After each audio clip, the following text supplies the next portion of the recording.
প্রয়োজন হলে কোরআনে কারীমের 4টি সূরা একসাথে যদি পড়েন তাহলে আল্লাহ পাক অবশ্যই আপনাকে সাথে সাথে রিজিক দান করবে এবং অঢেল সম্পদের মালিক আল্লাহ সুবহানাহু ওয়া তাআলা আপনাকে বানিয়ে দিবে। এটা আমার কথা নয়, বিশ্বনবী সাল্লাল্লাহু আলাইহি সাল্লাম বলেন, আনাস ইবনে মালিক রাদিয়াল্লাহু তাআলা আনহু থেকে হাদিস এসেছে যে নবী করিম সাল্লাল্লাহু আলাইহি ওয়াসাল্লামের কাছে জনৈক এক ব্যক্তি আসলেন। রাসূল করিম সাল্লাল্লাহু আলাইহি ওয়াসাল্লাম তাকে প্রশ্ন করলেন, হাল তাযাওয়াজতা ফুলান, হে তুমি কি বিয়ে করেছো? তখন ওই ব্যক্তি উত্তর দিয়েছে, ইয়া রাসূলুল্লাহ আমি তো বিয়ে করি নাই, তার কারণ হচ্ছে আমার কাছে সম্পদ নাই। নবী করিম সাল্লাল্লাহু আলাইহি ওয়াসাল্লাম বলেছেন, তুমি কি কোরআনে কারীমের ওই 4টি সূরা জানো না, যে 4টি সূরা পড়লে পরে আল্লাহ পাক তোমাকে অঢেল সম্পদের মালিক বানিয়ে দিবে। সুবহানাল্লাহি ওয়া বিহামদিহি সুবহানাল্লাহিল আযীম। এই আমলটা আমরা প্রত্যেকে করার ট্রাই করব ইনশাআল্লাহ। প্রথম নম্বর হচ্ছে সূরা ইখলাস। এই সূরা ইখলাসের অনেক ফজিলত, শুধুমাত্র সূরা ইখলাসের 300 বেশি ফজিলত আছে। সুবহানাল্লাহি ওয়া বিহামদিহি সুবহানাল্লাহিল আযীম। এখন আপনি সূরা ইখলাস যদি পড়েন, নবী করিম সাল্লাল্লাহু আলাইহি সাল্লাম বলেন, কোন ব্যক্তি যদি 10 বার সূরা ইখলাস পড়ে আল্লাহ পাক জান্নাতে তার জন্য একটা সুন্দর ঘর বানিয়ে দেয়। সুবহানাল্লাহি ওয়া বিহামদিহি সুবহানাল্লাহিল আযীম। এই জন্য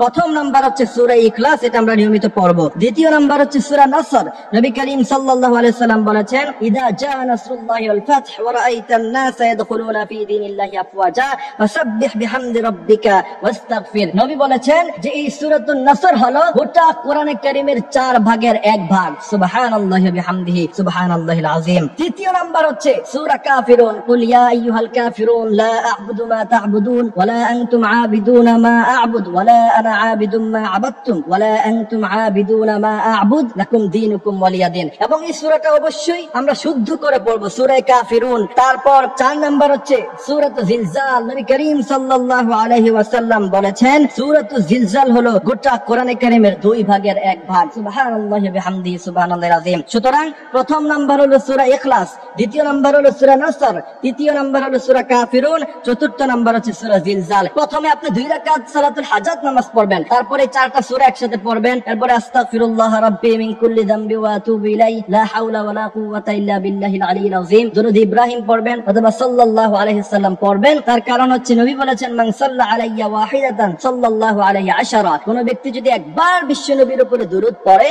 বিশ্ব নবী বলেন আল্লাহ পাক 10 বার তার উপরে রহমত নাজিল করে। এরপরে যদি আপনি আমলটা করার পরে আল্লাহ পাকের কাছে চাইতে পারেন, আল্লাহ বলেন, ইন্না রাব্বাকা ইয়াবসুতুর রিজকা লিমান ইয়াশা ওয়া ইয়াকদির। আমার কাছে অজস্র আছে, অসংখ্য আছে, তুমি কত চাও আমি আল্লাহ তোমাকে দিয়ে ভরপুর করে দিব। এই জন্য আমরা অবশ্যই এই আমলটি করব ইনশাআল্লাহ। আল্লাহ পাক আমাদেরকে আমলটি করার তৌফিক দান করুক, আমিন।